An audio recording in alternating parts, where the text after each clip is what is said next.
Lecturas de tabaquería. El placer de leer en voz alta.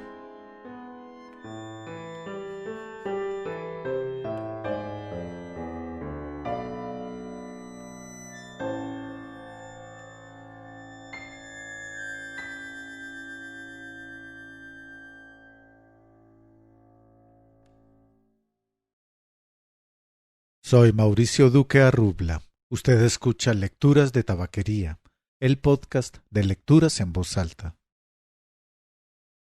La lectura de hoy es de un libro llamado Bogotá Contada 10.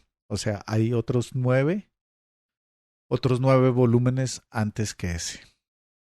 Y hace parte de la colección Libro al Viento. Libro al Viento, como cita en su página web, IDARTES, es un programa de fomento a la lectura que busca transformar los canales y lugares habituales de circulación del libro y la literatura. Se trata de salir al encuentro de posibles lectores en espacios no convencionales como parques, transporte público, salas de espera, plazas de mercado, centros penitenciarios, hospitales, entre otros, y de posibilitar una circulación alternativa del libro. Los ejemplares son un bien público, por ello se espera que, una vez leídos, se dejen libres para que otros lectores puedan disfrutarlos. Y la crónica de hoy, que está en este libro de Bogotá Contada, volumen 10, es de una argentina que ahora vive en Bogotá. Y a mí me gusta, primero, leer historias o leer crónicas que hablen de mi ciudad, y cuando son extranjeros o gente de otras ciudades que viene a hablar de mi ciudad, pues me gusta leerlos. Al ser argentina podría ser de la próxima temporada, pero pues es más de Bogotá, entonces lo leo en esta. Si desea hacer algún comentario o enviar alguna sugerencia, puede hacerlo escribiendo a mauricio@lecturasdetabaquería.com o dejando un comentario en cualquiera de las publicaciones del sitio lecturasdetabaquería.com o también escribiendo un comentario en cualquiera de los episodios del podcast en Spotify o en YouTube. La autora Lucía Vargas Caparrós nació en Buenos Aires en 1987 y es licenciada en Letras por la Universidad del Salvador. Ha publicado 3 libros en Colombia, Argentina y España. Actualmente vive en Bogotá, es docente, promotora de lectura y colabora con revista El Malpensante.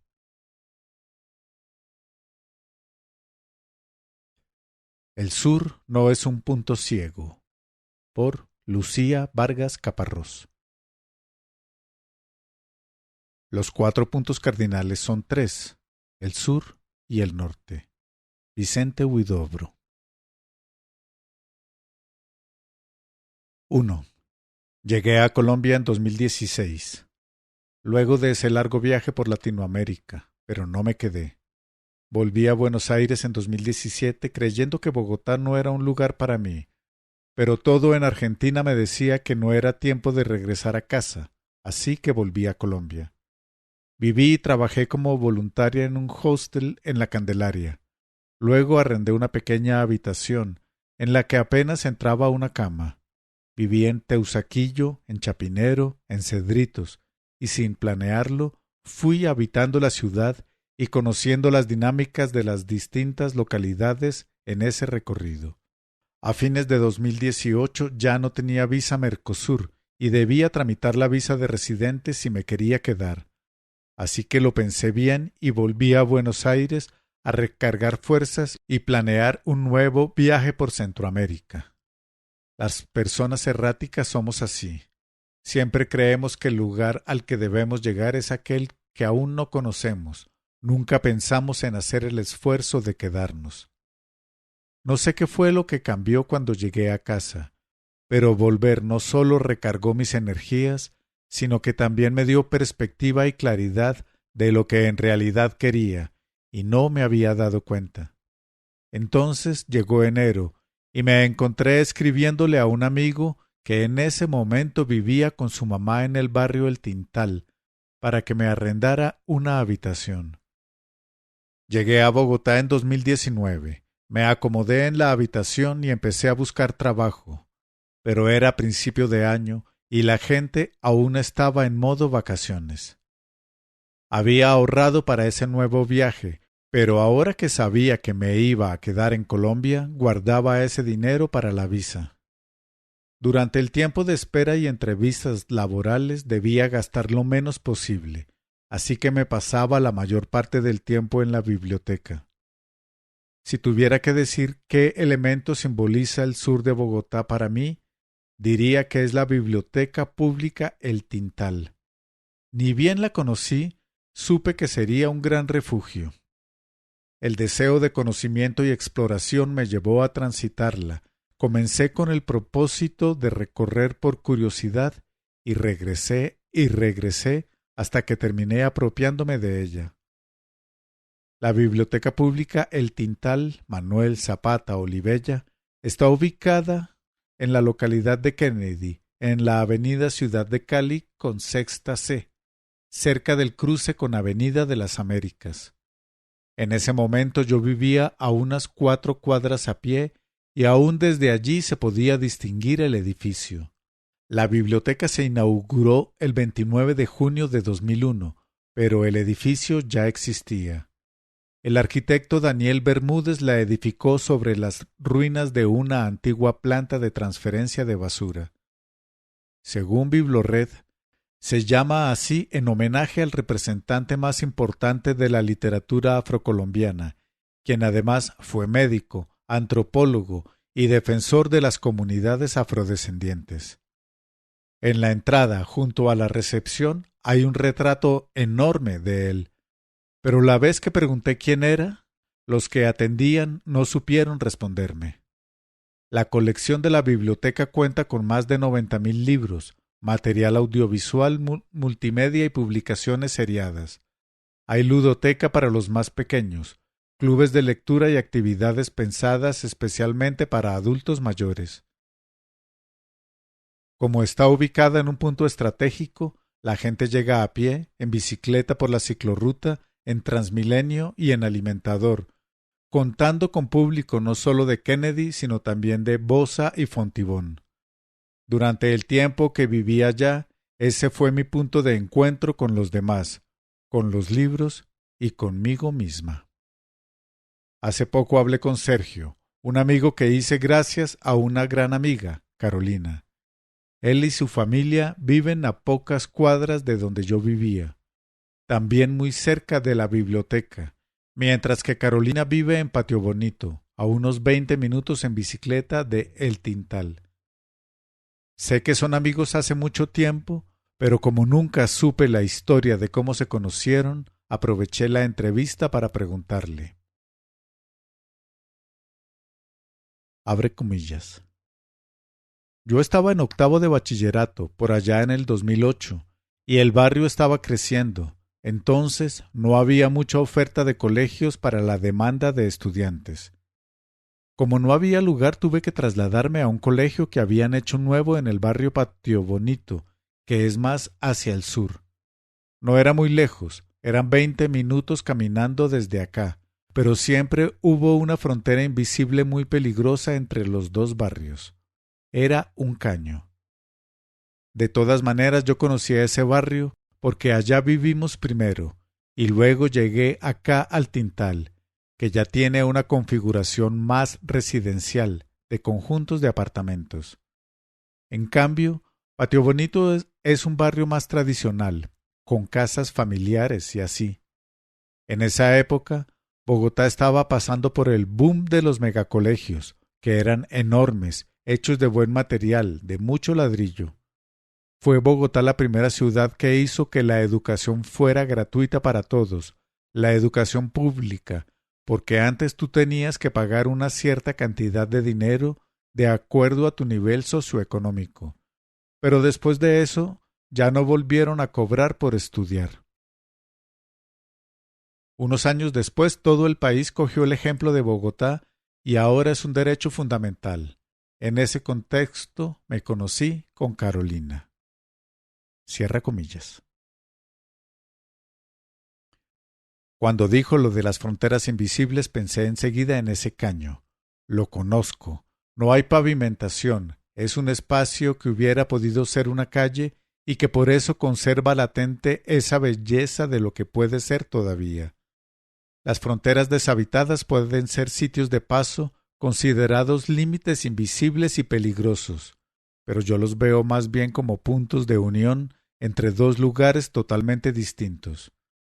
Este caño es como un tercer lugar que nace de la unión de esos dos barrios, un punto neutro de mediación en el que ninguna de las dos partes es ni termina de ser un elástico en tensión. Sergio me dijo que en 10º decidió cambiarse de colegio a uno en El Tintal, pero que la amistad con Carolina continuó. Abre comillas. En esa época de la adolescencia yo mantenía muy encerrado y ella siempre me decía, vamos a caminar, salgamos, y nos la pasábamos por acá. Y ahí entra una de las diferencias que veo entre los dos contextos, el de Patio Bonito y El Tintal. Patio Bonito es un lugar más inseguro, no hay tanto espacio público, mientras que El Tintal es un barrio que fue planificado desde las constructoras. Todo se planteó para que hubiera parques, vías. Bueno, la biblioteca pública era nuestro espacio de esparcimiento. Ese lugar tiene capas de historia. La pasábamos con los amigos, hubo dramas, peleas, risas, de todo. Siempre fue nuestro punto de encuentro. Cierra comillas. Volvemos a la biblioteca, volvemos al punto de encuentro para nosotros, para ellos, para muchos. Cuando imagino las ruinas de la planta de tratamiento de basura, pienso en la resignificación de los espacios como un ejercicio de recuperación de la memoria. Creo que, en ese sentido, la ciudad y las personas nos parecemos mucho. Pasan los años y la vida avanza. Lo nuevo que sucede crece alrededor de las ruinas o sobre ellas, hasta que esos lugares en la memoria dejan de ser sitios aislados y se conectan entre sí, lo viejo en constante diálogo con lo nuevo. En El Tintal, la resignificación de estas ruinas repercute como un eco en la comunidad. El espacio se transforma no solo en un centro educativo, sino también en un espacio comunitario y cultural. Pero el movimiento constante y caótico en las ruinas, que coexiste con los accidentes y con lo nuevo que las interviene, también nos habla. Las ruinas son el camino a la transformación, y que sigan existiendo nos habla de que siempre debemos estar preparados para lo que vendrá. Abre comillas. Sé que ir a la biblioteca era un escape para Carolina, porque era la manera de salir de su casa. Siempre tenía que sacar unos libros o entregar unos libros o simplemente iba a la biblioteca a hacer trabajos. A veces era una excusa, a veces era cierto, pero siempre fue un escape y yo creo que lo fue para todos. Para mí también, cuando no tenía qué hacer o me sentía aburrido, yo iba a la biblioteca y buscaba libros. Era un oasis en medio de los contextos tan difíciles que se ven aquí en el sur. Los colegios en donde estudiábamos nosotros atienden a la población de las clases más bajas y generalmente son estudiantes que solo van a estudiar por pasar el rato, ¿sabes? No toman en serio lo que es adquirir conocimiento y pensar en su futuro. Entonces estábamos con personas en la misma aula que no les interesaba estudiar, que todo el tiempo saboteaban la clase y demás, porque asimismo es todo el contexto alrededor. La gente por aquí trata de mirar cómo sale adelante, pero desde la adolescencia crecen en un contexto donde lo único que importa son las fiestas, el sexo, las drogas. Entonces la gente se queda como en eso. Y para nosotros, llegar a la biblioteca era todo lo opuesto, todo el conocimiento a nuestro servicio, lo que quisiéramos ver ahí estaba. Entonces para mí era un escape de lo que vivía en el colegio o aquí en el barrio. Yo sé que para Carolina también es un lugar muy especial por eso. Era como trasladarnos a otro mundo. Cierra comillas. Así también lo sentí yo. Esa biblioteca como un gran oasis blanco, como la posibilidad de habitar otro lugar entre libros. En ese momento para Carolina y Sergio, la adolescencia fue un tiempo de ruinas en transformación y renovación. Tal vez eso sea lo importante de entender, la reconstrucción, el movimiento constante de edificación y demolición, el ejercicio de revalorización de la ciudad desde sus pedazos, desde nuestros pedazos, la ciudad y la vida como un espacio en constante tensión entre lo que continúa y lo que cambia. Y en ese movimiento constante la pregunta, ¿qué es lo que queremos conservar y qué es lo que queremos transformar? 2. Siempre me gustó caminar. Es como si en cada paso hubiera una nueva apropiación del espacio. Cuando viajé por Latinoamérica, cada nuevo movimiento hacia adelante era adentrarse más en el camino, pero fue cuando volví a casa por primera vez que supe que nunca había caminado sola. Estaba conversando con Lionel sobre nuestra infancia en la Patagonia y él me habló de un juego que yo no recordaba. Se acordó de las tardes en las que jugábamos a ser niños perdidos, como los del cuento de Peter Pan, pero en vez de bosque jugábamos en el patio de la casa. Caminábamos en círculos, pero se sentía como si estuviésemos explorando la selva amazónica.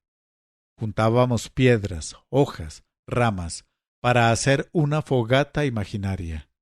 Sentíamos el miedo de estar a la intemperie, andábamos con la sensación de que cualquier cosa nos podía pasar. Mientras él contaba, yo iba recordándolo todo, como si volviera a vivirlo otra vez. Él me dijo que, en su ejercicio de ser artista plástico, aún siente lo que sentía cuando jugábamos en cada exploración de una nueva obra. Somos exploradores desde siempre y jamás caminamos solos. Los niños perdidos siempre iban en manada, así, salvajes, y con el instinto de supervivencia a flor de piel. El cuerpo siempre fue el mediador en el constante reconocimiento y apropiación del territorio habitado. Creo que el gesto de armar una cartografía personal implica necesariamente recorrer y conocer los lugares a pie. Ir a Patio Bonito y recorrer Corabastos de la mano de Carolina fue leer la ciudad desde el corazón de sus márgenes. Ni bien cruzamos la 80, anduvimos esquivando carros, bicicletas y peatones, pisando restos de comida sobre el asfalto, bordeando agua estancada, escuchando ofertas en un grito que parecía repetirse una y otra vez, pero con diferente voz, sintiendo el olor a frito del chicharrón con arepa, una mano extendida pidiendo, otra entregando unas vueltas, mujeres cargando bolsones llenos de plátanos como si llevaran a sus hijos en las espaldas, un anciano recogiendo pedazos de fruta como si fueran piedras preciosas, perros durmiendo sobre cartones, otros hurgando en la basura, husmeando junto a un puesto de verduras, junto a otro puesto de frutas, junto a otro puesto de verduras, y así hasta el infinito. Gente trepándose a las bucetas con la mercadería, empujando los bolsones por la puerta. Bocinazos de los buses que vienen detrás, ruido y más ruido y así hasta el infinito. Que se apuren, que el tiempo acá no para. Es de día y Corabastos no para, y si fuera de noche tampoco pararía. Este mercado no duerme, hormiguea las 24 horas de los 7 días de la semana. Corabastos es la plaza de mercado y central mayorista más grande de Colombia y la segunda más grande de Latinoamérica. Abarca un área de 420.000 metros cuadrados y cuenta con 57 bodegas para venta y almacenamiento de productos, áreas de circulación vehicular y peatonal, parqueaderos, bancos, oficinas, estaciones de servicio y restaurantes. Se inauguró el 20 de julio de 1972 y es una de las entidades más importantes en la economía del país. Mueve entre 7.000 y 9.000 toneladas de alimentos diarias que abastecen a Cundinamarca, Boyacá, Tolima, Meta y otras regiones del centro del país. Abre comillas. Patio Bonito es un sector muy comercial, el más comercial de toda Bogotá. La plaza de Corabastos es una plaza mayorista que recibe y despacha la comida suficiente para todo el país. Cierra comillas. Dice María Eva, una mujer de 57 años que trabajó 23 años en el mercado. Abre comillas. Yo llegué aquí a Bogotá en el 86. Llegué con 2 niños bebés, 6 meses y 2 años y medio. Venía de Santander, desplazada por la guerrilla. Yo tenía mi finquita, tenía cómo vivir, pero llegó la guerrilla y me tocó salir de noche con mis 2 chinitos, con una mano adelante y otra atrás, únicamente salvando la vida. Como yo tenía experiencia en plazas, porque mi mamá trabajaba en plazas en Santander, y como dicen allá, cada chuchero a sus agujas, yo busqué la plaza porque ahí yo sabía cómo defenderme, cómo salir adelante con mis muchachitos. Entonces llegué a Corabastos. Busqué la forma de trabajar por mí misma, sacando un carrito en arriendo, empezando a comprar y a vender. Vea, aquí en Corabastos trabajan más de 35.000 personas. El camionero le compra al campesino, el camionero lo trae a Corabastos. En Corabastos ya le compra el comerciante vende a los detallistas y los fruber ya venden al consumidor. Entonces es una cadena donde todo el mundo tiene que sacar su sustento, su sueldo para poder sobrevivir. Cierra comillas. Aquí se ve la cadena de la que habla, adentro y afuera, los eslabones que se repiten hasta el infinito. Eslabones en constante conflicto, y ese conflicto como la tensión que sostiene la memoria de esos eslabones. Los duelos por los lugares que se han dejado atrás, por la vida que ya no fue, por las personas que no volverán, por la que no se cultivó, por la semilla que jamás germinó. Doña María Eva toma su tinto y cuenta. Abre comillas. Corabastos es el sustento de miles de personas, incluso de los que no tienen para comer. La gente va y pide. Yo seleccionaba la comida, mandaba a la criolla chiquitica para un restaurante famoso en Chía y lo que sobraba lo regalaba a la gente que iba a pedir. Es que de aquí come todo mundo. ¿De dónde comen los del norte? Pues de la plaza, de Patio Bonito. Los del norte lo miran a uno de lado, le miran a uno los pies y lo miran como si no fuera una persona desechable. Pero, ¿de dónde reciben la comida? Cierra comillas. Carolina me alcanza un café con leche y aprovecho para comer uno de los pasabocas con bocadillo que compramos y llevamos para compartir. Somos varias, pero alcanza. Alcanza como la sopa que prepararon temprano, de la que comió doña Carmenza, Cecilia, María Eva, Carolina, Daniel. La sopa que aún me guardan para cuando me dé hambre, porque aquí siempre habrá un plato de comida en la cocina. María Eva sigue. Abre comillas. Los del norte no deberían discriminar el sector de donde ellos comen, de donde comemos todo mundo. Yo enseñé a mis chinitos a trabajar en la plaza y ahí siguen. No aguantamos hambre porque la plaza no deja aguantar hambre a nadie. Cierra comillas. Y doña Cecilia, la mamá de Carolina, replica. Abre comillas. Sí, los de Patio Bonito tenemos mala fama, pero si uno no tiene qué hacer de comer, se va a Corabastos y allá pide, y en un lado uno le da una yuca y en otro le dan un plátano y usted ya tiene con qué dar de comer a sus hijos.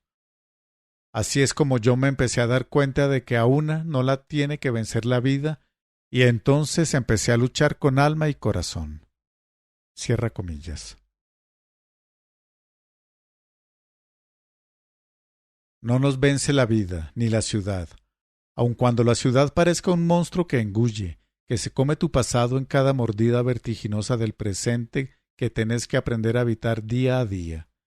Y así como no podemos conservar todos nuestros recuerdos, tampoco podemos negar la dimensión necesaria del olvido. Nos desplazamos hacia adelante, caminamos con una mano adelante y la otra atrás, el arraigo y el desarraigo latentes en la constante búsqueda de sentido.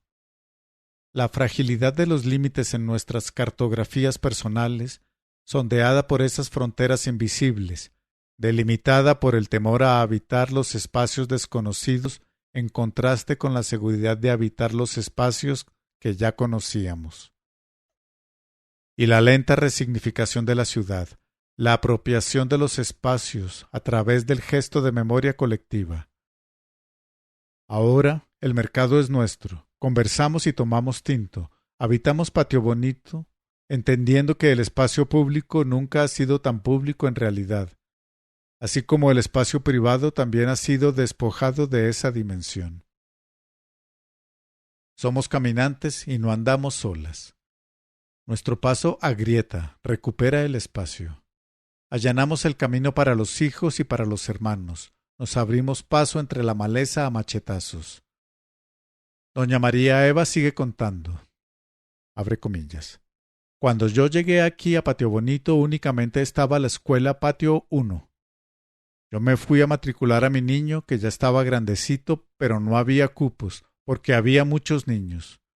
Entonces me echaron a un lado, y, pues, yo no tengo sino primero de primaria, pero la inteligencia mía me hizo unirme con unas amigas, y entonces empecé a tocar puerta y a preguntar qué niño necesitaba estudiar. Y pues había muchos. Entonces cogí un listado de niños y me fui a la Secretaría de Educación, y allá radiqué todas las cartas que llevaba. Yo iba con mi listado de tantos niños para un curso, tantos niños para otro curso, y así. Y me mandaron de la secretaría una directora a averiguar a ver si es que había esa cantidad de niños. Pues yo me puse a revolucionar a todas las mamás y a los niños, y me mandaron los profesores para el salón comunal y se formó la escuela Las Palmeras. Cierra comillas. Creo que la apropiación del espacio tiene que ver con esto, con nuestro peregrinaje individual, que se transforma para convertirse en un caminar social, colectivo. La ciudad se mantiene viva y nuestra cartografía se modifica porque nuestro andar sigue edificando aún sobre los restos de nuestro pasado. Somos mujeres caminantes, peregrinas de la ciudad.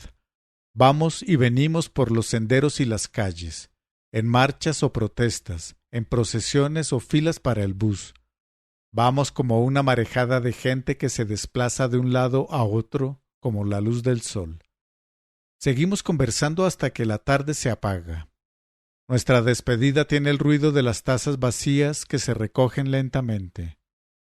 Veo la mesa y pienso que, tal vez, todas alguna vez deseamos dejar de andar un ratito, que las cosas hubiesen permanecido igual o parecidas. Pero hoy, después de tanto trajín, entendemos que la renovación del espacio ha traído nuevas experiencias y que, aun en tiempos difíciles, representa una posibilidad de cambio.